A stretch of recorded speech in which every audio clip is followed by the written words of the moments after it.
Friends मैम हजिक FIFA World Cup की मैम सी am thina charang narangani ko haidi FIFA World Cup ki phangado team sing si lupa kyam phangado prize wena degi winner na kyam phangado adegi runners na kyam phangado everything adugi ma'am da video ta samna pa haijara ge ko ma'am da so interesting oina bai tare adu dekha hojik ma'am puna khamina rasi aham de koina khangado si handaki FIFA World Cup na piriba total amount si 871 million dollar ni ko punna piri se haidi 871 million dollar si winner laire runner laire degi ato to kharamus laire ko adugi ma'am da piraka duini aduna first day koina khangado si khangjen biya basi haidi winner se सानरीबा final match सानरीबा team सिदगी winner है तारे trophy असिबु लौगदोरिबा team मसे असिगी team न फंगदुसी 51 million dollar निको अदुगा अखोइन सिदा खंगजन बियाबसी हंदकी FIFA world cup त पीरिबा प्राइस की अमाउंट से सुमाइना फीफा की हिस्ट्री त हाना उफु पीदे को हंदन क्वाइटली चावा बिगेस्ट प्राइस निको हंदकी सही सिदा पीरिसे अदुना विनर न फंगदुसी 51 मिलियन डॉलर ओइदुनी को अदुगा अखोगी रनर्स अप से सेकंड ताबा टीम सिना फंगदुसिना 34 मिलियन डॉलर ने को रनर न फंगदुसिना 34 अदुगा winner फंगदुसिना 51 मिलियन डॉलर अदुगा होगी थर्ड प्लेस त तारिबा टीम से थर्ड प्लेस की टीम न फंगदुसिना 30 मिलियन डॉलर ने को अदुगा होगी अखोइन मैम खलम मनी है फर्स्ट सेकंड थर्ड खदं फंगदुरा नते को फोर्थ प्लेस नमस लैरि को फोर्थ प्लेस ताब कमुदो माना फंगदुसिना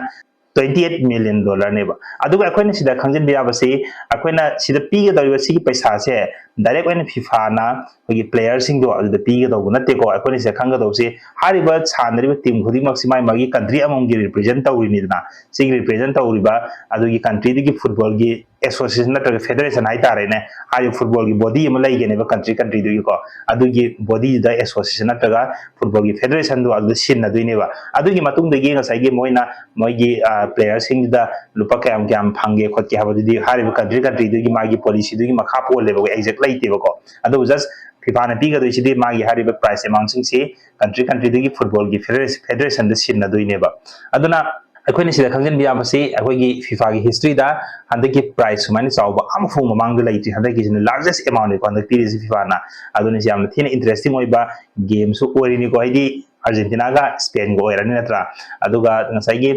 थर्ड प्लेस सु इंग्लैंड तारामनि को अदुना थर्ड प्लेस की अम लैजरे मसागी प्राइस अमाउंट थर्ड प्लेस की फिक्स लैग्रे अदु फर्स्ट सेकंड की सी हजिक एक्जेक्ट खंग्रे को अदु मखंगानि अदुना हजि वीडियो से लोसिलको तंजादा मयाम दैना हांजनिंग से ngasiगी मैच असिदा कनाना कागदौ माले अर्जेंटीना सपोर्ट तौबसिंग अर्जेंटीना हाइबिरमो अदु स्पेन सपोर्ट तौबसिंग स्पेन हाइबिरमो अदुगा आइना ममांगदा लौजखिबा सर्वे अमदि आइगी ओइना यूट्यूब खरा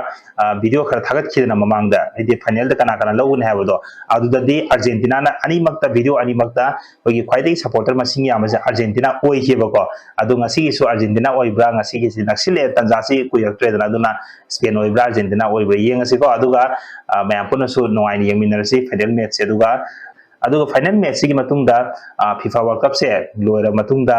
मयाम दाइना इन्फॉर्मेशन पीजरिबा चैनल से वीडियो खुदिमक से ताई स्टॉप तौबदौ नते को लेपदौ नते फीफा की मतुंगदा मयाम की कानागदबा वीडियो कया मसु मयाम दाइ शेयर तौजरके अदुना सिनाउ सिंग चैनल असे सब्सक्राइब तौबिदिबे सिनाउ सिंग सपोर्ट तौबिबोना सब्सक्राइब तौसिनबिरमो अदुगा फीफा की मतुंगदसु मयाम की मिना कोंग ओइगदबा हाइदि नॉलेज ओइगदबा इन्फॉर्मेशन कया मसु मयाम द वीडियो की थ्रू दाइ शेयर तौजरके अदुदि वीडियो सिगेना मयाम लेसिनजरगे तंजासिदा Thank you.